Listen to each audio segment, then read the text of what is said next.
to the floor. We have the first question here. Would you be so kind to let us know your name and where you're coming from? The usual procedure. Thanks very much.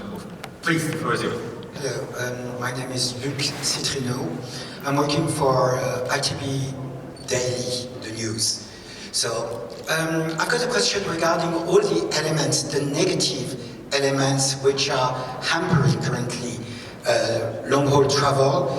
Did you try to evaluate what could have been the percentage of drop, like inflation, high airfares, also difficulties to get a passport or to get a visa? Did you try to evaluate all of those elements which are currently hampering the recovery of long-haul markets? Which of the three of you would like to answer? Maybe I'm looking a little bit towards you, Tom, being the one who sells tickets at the end of the day.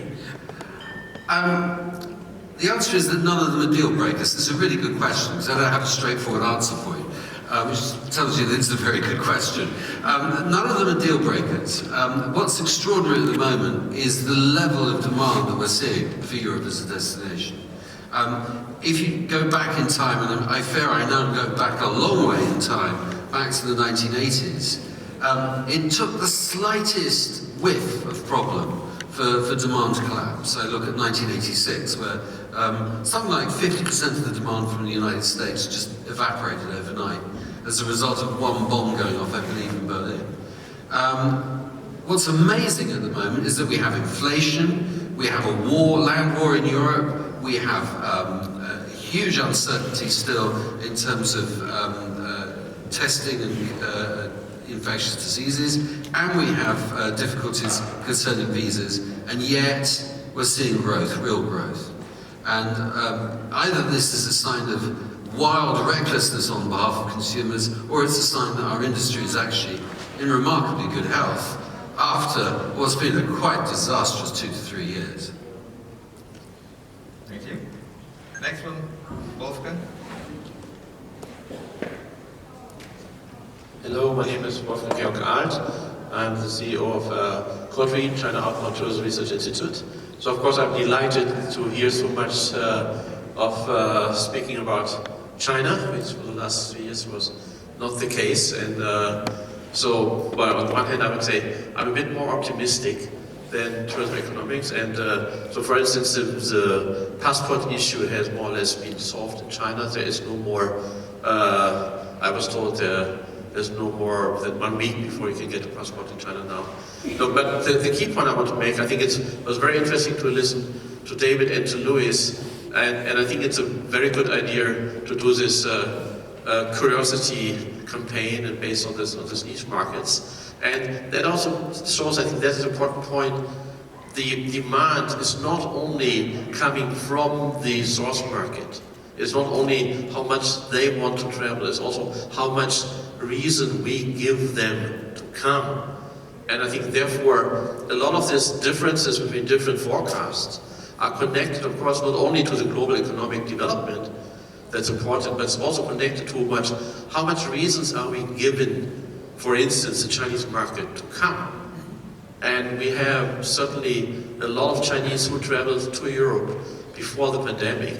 So we are talking in a big way about repeat visitors.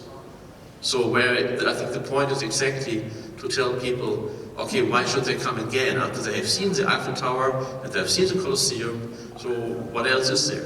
So there's Portugal. So I think this is a very good point, and I think this is something where in all these discussions, how fast will the recovery be? This is also the good news. I think it is for us to influence that by giving them good offers and by giving them reasons to come and to stay longer and to go to new places. And all the surveys from China, it's clear that many Chinese say, I want to do something new, I want to have more experiences, less shopping, and I want to go to places I've not been there before. So therefore I think this is something where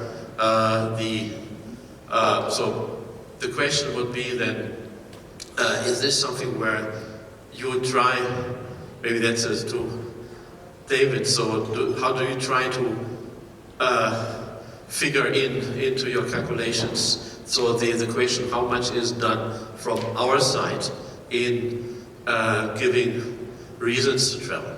Thank you. Thank you, Wolfgang.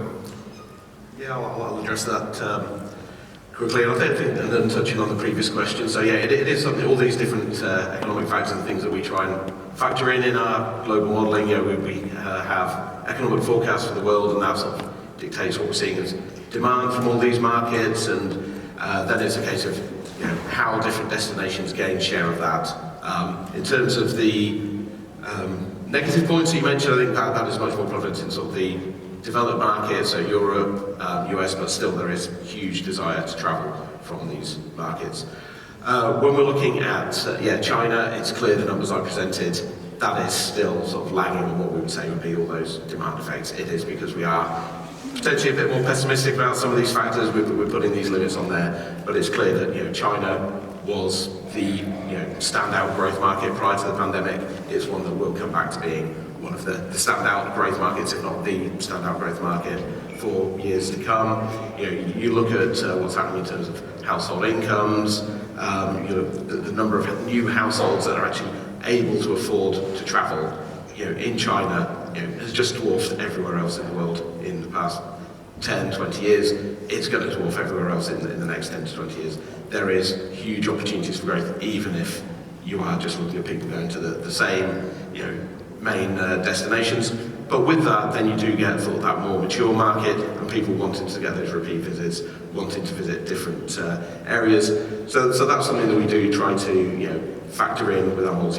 What is the market share from these markets? What's the attractiveness? What's the matching? So it's the first destinations they visit will be your top landmark destinations. But then it's as these markets mature, we will start to see that spread further around the continent.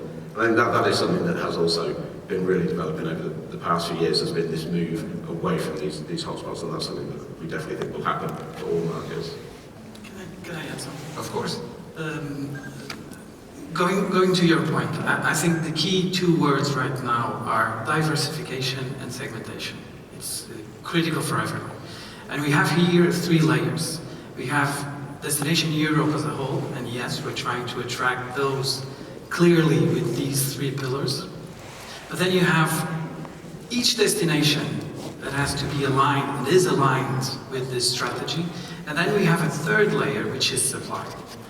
And the most important thing right now is for supply to understand that this is an asset that they have to take advantage for these kind of markets.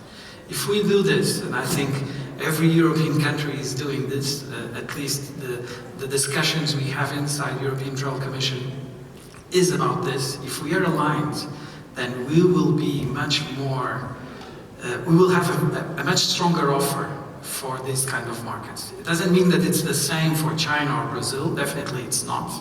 It doesn't mean that we're not targeting, or we should target even more effectively in each of these countries, but we have to consider these three layers and definitely target those who are more niche markets that we want from those markets. Thank you, Luis. Thank you. We have a question here in the front row.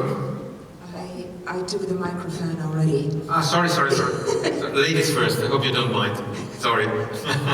My name is Liana, I'm a Bulgarian journalist from the newspaper 24 Hours. I learned a few years ago that most Chinese, when they go to the United States, first of all, they go primarily to Niagara Falls. Finally, the Americans did a survey, why is it #1 place to visit Niagara? And apparently, the very first lesson about geography in their books has a photo of Niagara Falls. So ever since, the national parks of the United States are trying to get into their first geography book. Now, speaking of the key places, especially Chinese market, want to visit, we know they're going directly into Paris and they're attacking the Eiffel Tower. But when we want this diversity in Europe and actually show the smaller countries the most special places, how do we develop this European policy where we bring this extra interesting and exciting destinations that are totally unfamiliar to them, and how do we put them in a whole as you can tour, from this country and this is how you go, and basically you go there, instead of just leaving them to choose a few popular ones and everything ends there. I mean, being Bulgarian, I know we have exciting things for them, and especially the Balkan Peninsula, and seldom do we get any Chinese. Thanks very much. I think very interesting question, which I allow myself to hand over to you, Luis, which how to bring the diversity and how to show the hidden gems of Europe on page 1. As a Portuguese, I sympathize with you, so I understand your pain. It's really, I would say it's a matter of clear communication. And once again, targeting your message to the market you want and to the people you want from that kind of market. We know that most of the Chinese that come to Europe come through organized packages, so it's a B2B approach that we have with those markets, definitely. We know that it's a matter of connectivity, and they have the connectivity with China is clearly through some main entrances in Europe. But that's our main goal, is establish that. That's why these campaigns, the campaigns this year are so critical, because they put together different countries. And instead of thinking independently on how to attract to Bulgaria, for instance, in our case, we're doing things with Spain, Portugal and Spain. Most of the packages that are sold in China are for these two countries. Our goal and our aim, of course, is to balance the visits in one country and the other. There is a single answer, but I would say that with clear targeting and cooperation or collaboration among other countries, it's much simpler. One thing is for sure, what we're seeing right now, and I don't know if this is a post-COVID trend or a future trend, is that people are looking for off-beaten track, definitely. And this is something that is clearly, of course, most of them need what I said at the beginning, safety. They need to know that it's a wonderful country to visit. We've been passing that message even for the European countries that are closer to the region of conflict, closer to Ukraine, because life is normal in those countries. Tourists have the same experience as they had 2 years ago, 4 years ago, 10 years ago. So I would say it's a matter of clear communication and targeting and collaboration with other destinations.